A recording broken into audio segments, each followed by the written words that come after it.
बच्चों, ये नीता है। वो गांव में रहती हैं।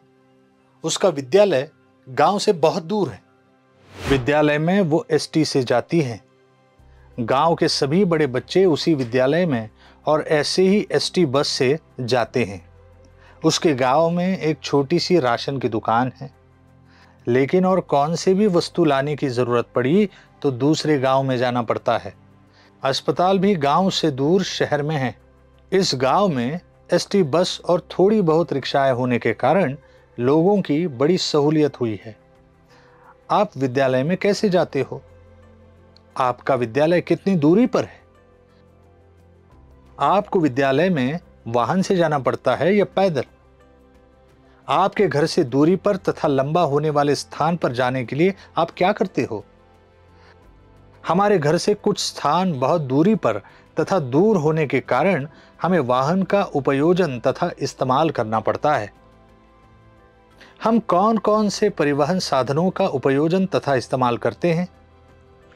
साइकिल, स्कूटर, बस, ऑटो रिक्शा, मोटर, यह साधन हमने देखे हैं तथा इन साधनों से हमने कई बार यात्रा भी की है।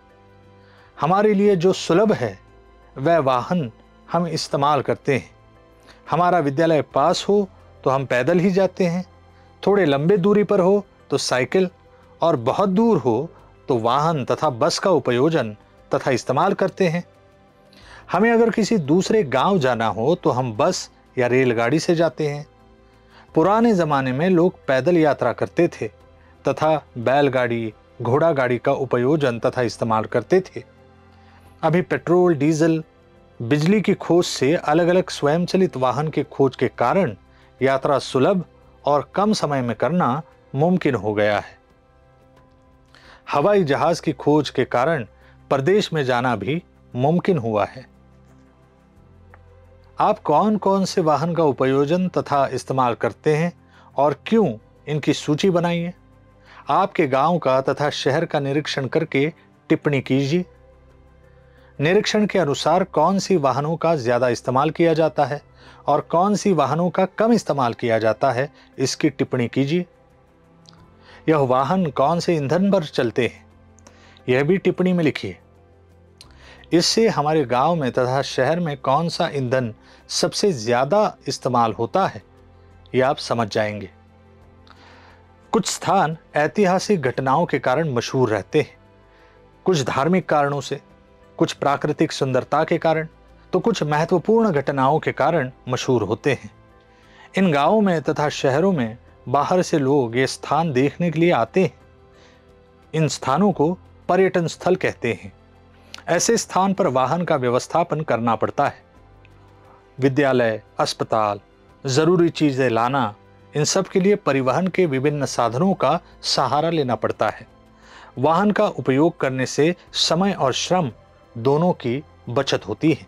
कुछ विशेष वस्तुएं प्रमुख स्थानों पर ही मिलती हैं, यानी वे वस्तुएं सभी जगह नहीं मिलती। उदाहरण, हापुस आम कोंकण में, सेब, केसर कश्मीर में।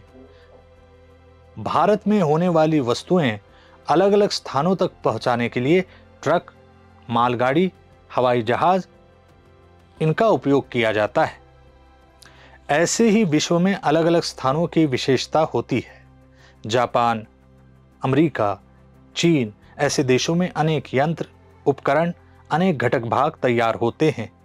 ऐसे स्थान से भारत तथा अन्य देशों में यह यंत्र लाने हो तो जहाज तथा जलयान, हवाई जहाज, ऐसे समंदर के तथा आकाशयान का भी इस्तेमाल किया जाता है। इसी तरह अलग अलग वाहनों का अलग अलग तरीके से इस्तेमाल होता है। वस्तु तथा व्यक्ति एक स्थान से दूसरे स्थान तक वाहन के आधार से जाना यानी परिवहन। अलग अलग प्रकार के वाहन यानी यातायात और परिवहन के साधन तथा वाहन, मार्ग, रास्ते, इनकी उपलब्धता यानी यातायात और परिवहन की सुविधाएं। हमने क्या सीखा? हमारे घर से लंबी दूरी पर जाना है तो वाहनों की उपयुक्तता होती है। 2 पहियों वाले वाहन, 4 पहियों वाले वाहन, माल सामान की यातायात करने वाले वाहन, जल में तथा आसमान में यातायात करने वाले वाहन, इन सभी यातायात के साधनों का आवश्यकता के अनुसार उपयोजन किया जाता है। ये सभी परिवहन के साधन हैं। वाहनों के कारण समय और श्रमों की बचत होती है। ईंधन और वाहन के उपयोजन से और उपलब्धता से वाहन का उपयोजन बढ़ गया है। इस कारण वाहन की सुविधाएं आवश्यक हैं। एक प्रदेश की विशेष वस्तुएं यातायात के साधनों के कारण एक स्थान से दूसरे स्थान तक ले जा सकते हैं।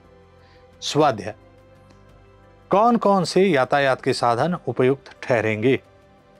परदेश जाना हो तो, शहर में एक स्थान से लंबी दूरी पर होने वाले स्थान पर जाना हो तो, भारत देश में एक शहर से दूसरे शहर में माल वाहतुक करनी हो तो, एक छोटे गांव से दूसरे छोटे गांव में जाना हो तो, पास होने वाले स्थान पर जल्दी जाना हो तो।